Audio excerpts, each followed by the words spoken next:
Alunos, sejam todos bem-vindos a mais uma aula de geometria.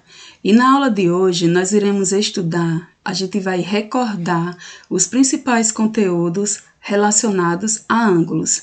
Então, vejam vocês, que estudo será esse? Nós temos então que aqui existem alguns tipos de ângulos. Eles são classificados de acordo com a sua abertura, de acordo com a sua estrutura. Então, esses ângulos eles podem ser classificados como sendo agudo, caso a medida dele seja menor que 90 graus, mas ele também pode ser obtuso, lembram? Quando a medida dele for maior que 90 graus. Mais uma vez, ó, agudo tem uma abertura menor do que 90 graus. Como exemplo, eu coloquei aqui a medida de 40 graus, tá vendo? Obtuso, uma medida maior que 90 graus. Eu coloquei como exemplo 145 graus. Porém, nós temos esses dois tipos de ângulos também, chamado de reto e esse aqui chamado de raso. Um ângulo, ele vai ser reto se essa medida do ângulo for o próprio 90 graus, se a medida for igual a 90 graus, tá? E quando é que ele vai ser raso? Será raso quando a medida do ângulo for igual a 180 graus. Tá certo assim? Mas a gente não para aí. Existem também outros ângulos. Existem aqueles que são chamados de ângulos complementares, suplementares, congruentes e ainda tem aqueles casos que a gente chama de ângulos opostos pelo vértice. Estão lembrados? Mas vamos aqui recordar. Os ângulos complementares, para aqueles que não lembram, são aqueles ângulos, ângulos complementares, são os ângulos que somados vai dar 90 graus. Vejam, eu coloquei um exemplo, 60 graus e 30 graus. Quando eu somo 60 mais 30, o resultado obtido é igual a 90 graus. Por isso que esses dois ângulos, eles são chamados de complementares, beleza? Agora, vejam vocês, por que é que dois ângulos são suplementares? Dois ângulos são suplementares quando a soma deles é igual a 180. Se você pegar o número 135, que eu coloquei como exemplo aqui, e pegar o 45 e eu somar essas duas medidas, o resultado é 180 graus. Por isso que chamamos de ângulos suplementares. Cuidado para não se complicar, tá certo? Complementares, a soma dá 90. Suplementares, a soma é 180. Combinado? Agora, e quando é que eles vão ser congruentes, professora? Serão congruentes quando possuírem a mesma medida.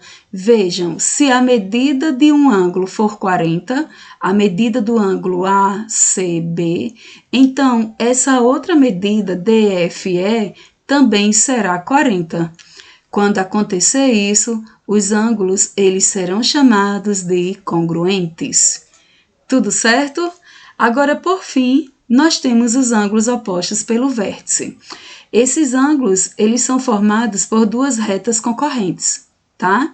E eles são chamados assim porque eles estão opostos exatamente a esse ponto do qual chamamos de vértice.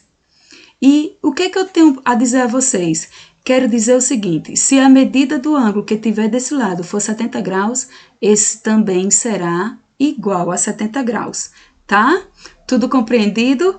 Agora é resolver exemplos. Ele pergunta nessa primeira questão do exemplo o seguinte: calcule o ângulo complementar, sabendo que um deles mede 35 graus. Complementar, jovens, é o complemento, ou seja, a gente retira de 90 graus, tá certo? Então, complementar são os ângulos que somados vai dar 90 graus, né?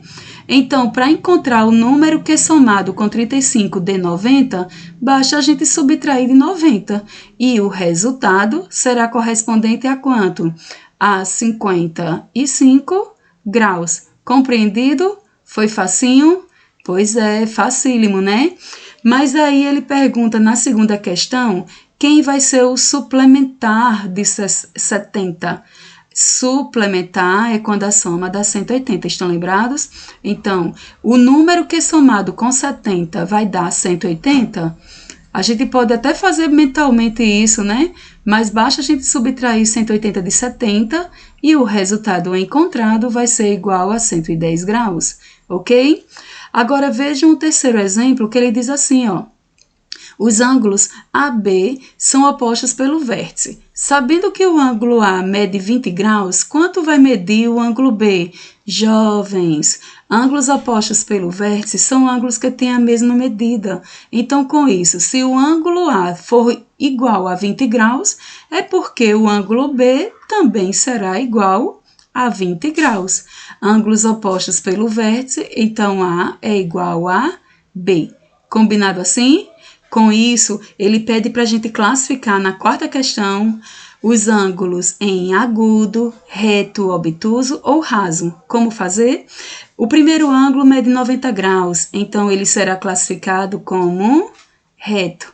Basta você recordar lá. Se a medida dele for maior que 90, ele será chamado de obtuso, não é mesmo? Se a medida for menor que 90, ele será chamado de agudo. E, por fim, se a medida dele for 180, ele será chamado de ângulo raso, ok? Então, sendo assim, fiquem vocês com a atividade que foi colocada no mural. Tenham todos bons estudos e não esqueçam, respondam a atividade e me entreguem respondida, tá? Até a próxima aula.